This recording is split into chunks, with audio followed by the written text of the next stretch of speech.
Saya Heni Adriana SPD Angkatan 57 nomor urut 36 kelompok 4 akan menjelaskan mengenai mind mapping akuntabilitas dan nasionalisme.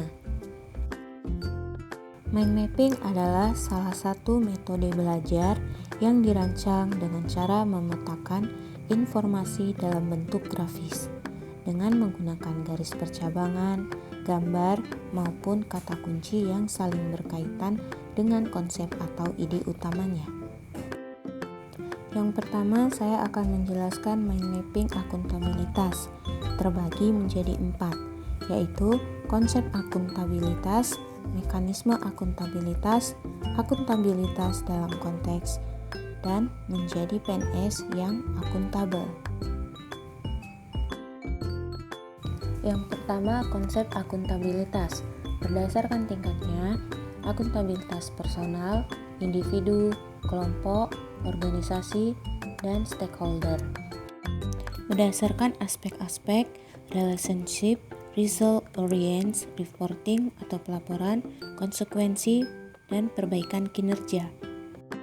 Akuntabilitas publik terbagi menjadi 2, yaitu fungsi, kontrol demokrasi, pencegahan korupsi, efisiensi, dan efektivitas. Berdasarkan jenisnya, akuntabilitas terbagi 2, yaitu vertikal dan horizontal. Yang kedua, mekanisme akuntabilitas. Berdasarkan dimensinya, terbagi menjadi akuntabilitas kejujuran dan hukum, proses, program, dan kebijakan. Berdasarkan alat akuntabilitasnya, yaitu perencanaan, strategis, kontrak kinerja, dan laporan kinerja. Berdasarkan lingkungan kerja, yaitu kepemimpinan, integritas, kepercayaan, transparansi, kejelasan, keseimbangan, responsibilitas, konsistensi. Ketiga, akuntabilitas dalam konteks, yaitu transparansi dan akses informasi, praktek curang dan korup, penggunaan sumber daya milik negara, penyimpangan dan penggunaan data informasi pemerintah, dan konflik kepentingan. Yang keempat, menjadi PNS yang akuntabel. Berdasarkan perilaku PNS, sesuai kode etik, perilaku terkait transparansi, perilaku tidak curang dan koruptif, bertanggung jawab terhadap penggunaan sumber daya negara, perilaku berkaitan konflik kepentingan.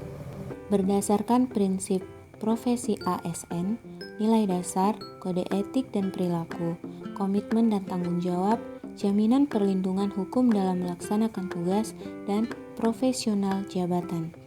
Berdasarkan asas penyelenggaraan kebijakan, yaitu profesionalitas, proporsionalitas, keterpaduan, delegasi, netralitas, akuntabilitas, efektif dan efisien. Kedua, mind mapping nasionalisme. Pada nasionalisme terbagi menjadi nilai dasar, yaitu ketuhanan yang Maha Esa, kemanusiaan yang adil dan beradab, persatuan Indonesia, kerakyatan yang dipimpin oleh hikmat kebijaksanaan dalam permusyawaratan, perwakilan, dan keadilan sosial bagi seluruh rakyat Indonesia. Kemudian ASN sebagai pelaksana kebijakan publik, ASN sebagai pelayan publik, ASN sebagai perekat dan pemersatu bangsa. Yang terakhir, ASN mengaktualisasikan wawasan kebangsaan dan wawasan nasionalisme sebagai pelayan publik yang berintegritas.